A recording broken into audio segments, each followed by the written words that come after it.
أعوذ بالله من الشيطان الرجيم بسم الله الرحمن الرحيم الحمد لله رب العالمين والصلاة والسلام على سيد المرسلين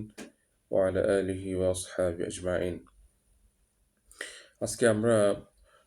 হাদিস থেকে একটা গুরুত্বপূর্ণ রাসূল পাক সাল্লাল্লাহু আলাইহি সাল্লামের একটা গুরুত্বপূর্ণ হাদিস আলোচনা করব। হাদিসটি বর্ণনা করেছেন ইমাম বুখারী রাহমাতুল্লাহ আলাইহি তার কিতাবে সর্বপ্রথম যে হাদিসটি, অত্যন্ত গুরুত্বপূর্ণ হাদিস। ইমাম বুখারী রাহমাতুল্লাহ আলাইহির যে সনদ, সেখানে তিনি বলেছেন, উল্লেখ করেছেন এইভাবে সনদটি: حدثنا الحميدي عبد الله بن زبير قال حدثنا سفيان قال حدثنا يحيى بن سعيد الأنصاري قال أخبرني محمد بن إبراهيم التيمي أنه سمع علقمة بن وقاص الليثي يقول: سمعت عمر بن الخطاب رضي الله عنه على المنبر قال: سمعت رسول الله صلى الله عليه وسلم يقول: إنما الأعمال بالنيات وإنما لكل امرئ ما نوى فمن كانت هجرته إلى دنيا يصيبها أو إلى امرأة ينكحها فهجرته إلى ما هاجر إليه। হাদিসটার মূল রাবী হযরত ওমর ইবনুল খাত্তাব রাদিয়াল্লাহু তাআলা আনহু। তিনি বলেন যে আমি রাসূল পাক সাল্লাল্লাহু আলাইহি সাল্লামকে বলতে শুনিয়েছি, তিনি বলেছেন ইন্নামাল আমালু বিন্নিয়াত, যে শুধুমাত্র আমলের বা কাজের যে সওয়াব সেটা হবে নিয়তের অনুযায়ী। অর্থাৎ যে ব্যক্তি যেই উদ্দেশ্যে আমলটি করবে, তার উদ্দেশ্য যদি থাকে আল্লাহ তাআলা সন্তুষ্ট করা, তাহলে সে এটার দ্বারা সওয়াব লাভ করবে।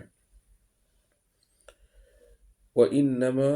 লিকুল্লি ইমরিইম মা নাওয়া, অর্থাৎ ব্যক্তি যে উদ্দেশ্যেই কাজটা করবে সেই জন্যই তার প্রত্যেক ব্যক্তির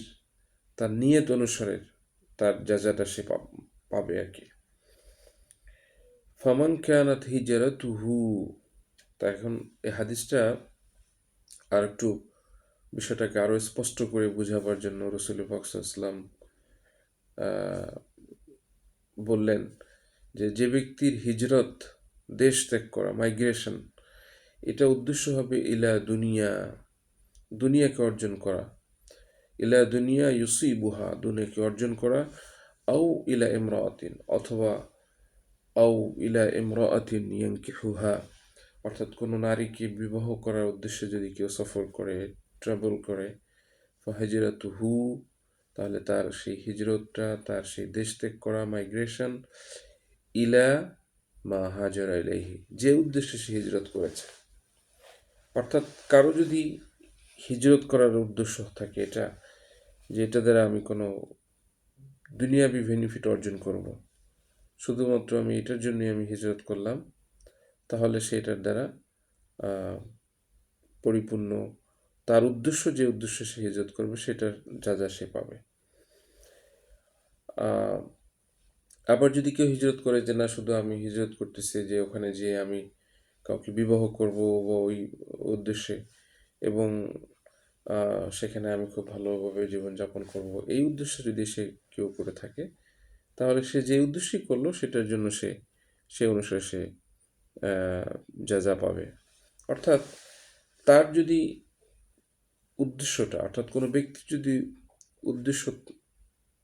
আল্লাহ পাকের সন্তুষ্ট অর্জন অথবা আল্লাহর দ্বীনের কোনো খেদমতের উদ্দেশ্যে তার যদি থাকে এবং যায়, সেটার জন্য সে রিওয়ার্ড পাবেন। এখন এটা আপনি যারা বিদেশে সফর করতেছে বা বিভিন্ন দেশে প্রবাসে কাজের উদ্দেশ্যে যাচ্ছে, সেখানে যদি তার উদ্দেশ্য থাকে এটা যে আমি আমার এই প্রবাসের যাওয়ার মাধ্যমে আমি হালাল রিজিক উপার্জন করব এবং হালাল রিজিকের মাধ্যমে আমি আমার পরিবারকে তাদের খরচ বহন করব এবং নিজে হালালভাবে চলব, তখন তার হালাল উদ্দেশ্য, যদি হালাল রিজিক অন্বেষণের উদ্দেশ্যে সে যদি বের হয়, তাহলে এটা তার ইবাদত হিসেবে পরিগণিত হবে। তো যাই হোক, খোলাসাতুল হাদিস অথবা খোলাসাতুল কালাম যে এই হাদিসের, সেটা হলো যে